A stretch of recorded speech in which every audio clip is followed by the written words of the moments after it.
శ్రీ గురుభ్యో నమః. చిన్ననాటి చందమామ కథలకు స్వాగతం. ఈనాటి కథ శీర్షిక ధర్మప్రభువు. రాసినవారు ఆర్ కౌసల్య, కర్నూలు. ఒకానొకప్పుడు చోళ ప్రభువులు తంజావూరు రాజ్యాన్ని పరిపాలించేవారు. వారిలో ఒకడు మనునీతి చోళుడు. ఆయన పాలనలో ధర్మం 4 పాదాల నడిచేది. మనుష్యులకే కాకుండా నోరులేని జంతువులకు కూడా ఆయన రాజ్యంలో న్యాయం దొరికేది. ఇటువంటి కీర్తి గడించిన మనువుకు లేకలేక ఒక్కగానొక్క కొడుకు కలిగాడు. వానికి విధివిడంగుడు అనే పేరు పెట్టి అల్లారు ముద్దుగా పెంచుకోసాగాడు. విధివిడంగుడు మంచి బుద్ధిమంతుడై తండ్రికి వలేనే అతను కూడా జీవకారుణ్యం ముఖ్యమైన ఆదర్శంగా పెట్టుకున్నాడు. ఇలా ఉండగా ఒక రోజున విధివిడంగుడు దేవదర్శనానికి వెళ్ళవలెనని తన రథంలో బయలుదేరాడు. రథం వెళుతూ ఉండగా దురదృష్టవశాన ఒక చిన్నారి ఆవుదూడ గెంతుకుంటూ వచ్చి ఆ రథచక్రాల కింద పడి వెంటనే చనిపోయింది. ఆవుదూడ అవస్థ కనులారా చూడగానే విధివిడంగుడు కొయ్యబారిపోయాడు. నోట మాట రాలేదు. కొంతసేపటికి అతను తేరుకొని, అయ్యో పరమేశ్వర, నీ దర్శనం చేసుకుందామని బయలుదేరడమేమిటి? ఇటువంటి ఘోర పాపానికి ఒడిగట్టుకోవలసిన రావడమేమిటి? ఈ వార్త చెవిన పడితే కరుణానిధి అయినటువంటి నా తండ్రి ఏమవగలడు? అందులోనూ తన కొడుకే ఇటువంటి దుష్టకార్యం చేశాడని విని ఆయన ఎంత దుఃఖిస్తాడో. ఛా, నా తండ్రి పేరు రూపుమాపడానికి నేను చెడబుట్టాను. పాపం, ఈ చిన్నారి దూడను కన్నా ఆ గోమాత ఎక్కడెక్కడ వెతుకులాడుతున్నదో. చచ్చిన ఈ లేగ కంటపడగానే అది ఎంతగా విలిపించి గోలపెడుతుందో అని అనుకుని, ఓహో, దాని దుఃఖం నేను కనులతో చూడలేను. మళ్ళీ పోయి నా తండ్రికి ముఖం చూపలేను. ఆయనకు ఈ వార్త తెలియకముందే నేను ప్రాణాలు విడిచేస్తాను. ఇదే కర్తవ్యం అంటూ విధివిడంగుడు కుమిలిపోయాడు. అక్కడ ఉన్నవాళ్లందరూ అతనిని ఓదార్చసాగారు. ఇంతలో ఆవు అంబా అంబా అని తన లేగ కోసం అరుచుకుంటూ పరిగెత్తుకుని రథం వద్దకు వచ్చింది.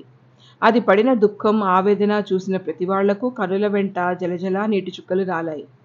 ఆ ఆవు అట్టేసేపు అక్కడ ఆగలేదు.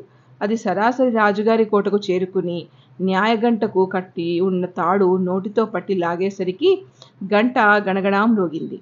రాజు ఆత్రంతో గబగబా భవనం దిగివచ్చి కన్నీరు కాచుతూ దుఃఖ సముద్రంలో మునిగి ఉన్న ఆవును చూసి ఆశ్చర్యపోయాడు. నోరు లేని ఆవుకు ఏమి విపత్తు వచ్చి ఉంటుందా అని వివరాలు కనుక్కునేటప్పటికీ నిజం తెలిసి ఆయన తక్షణమే మూర్ఛపోయాడు. ప్రియమైన తన కుమారుడే ఈ పాప పని చేశాడని విన్నప్పుడు ఆయన విచారానికి అంతులేకుండా పోయింది. చాలాసేపటికి ప్రభువుకు స్మృతి వచ్చింది.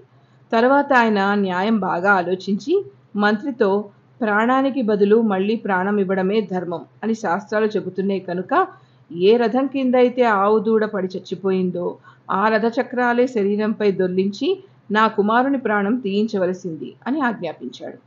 రాజు చేసిన ఈ ఉత్తర్వు వినగానే మంత్రి గుండె నీరైపోయింది. కానీ ప్రభువు ఆజ్ఞకు ఎదురు చెప్పడానికి వీలు లేదు కదా. రాకుమారిని చంపించడానికి మనస్సు ఒప్పక చేసేది లేక రెండవ కంటివాడికి తెలియకుండా మంత్రి ఆత్మహత్య చేసుకున్నాడు.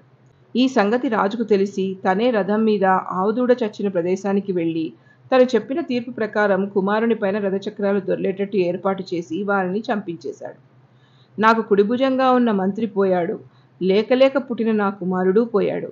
ఇక ఇదివరకులాగా రాజ్యపాలన జరపడం నా వల్ల అయ్యే పని కాదు కనుక నేను బ్రతికి మాత్రం ఏమి లాభం అనుకుంటూ రాజు కళ్ళు మూసుకుని దేవుని ధ్యానించి కత్తితో పొడుచుకుని చనిపోబోయాడు. అప్పుడు ఒక చిత్రం జరిగింది. మహారాజా, నీవు ఆత్మహత్య చేసుకోవడానికి వీలు లేదు. నీవు ధర్మప్రభువుడివి. నీ రాజ్యంలో ధర్మం 4 పాదాల నడుస్తున్నది. మానవులకు, నోరులేని మూగజీవాలకు ఒకే విధమైన న్యాయం దొరుకుతుందని కీర్తికాంత చెప్పగా విని నిన్ను పరీక్షింపవచ్చిన ధర్మదేవతను నేను. నీవు పరీక్షకు నిలిచావు, సంతోషమైంది. ఈ పరీక్ష వల్ల నీ కీర్తి ఇంకా ఎక్కువగా వ్యాపించబోతున్నది.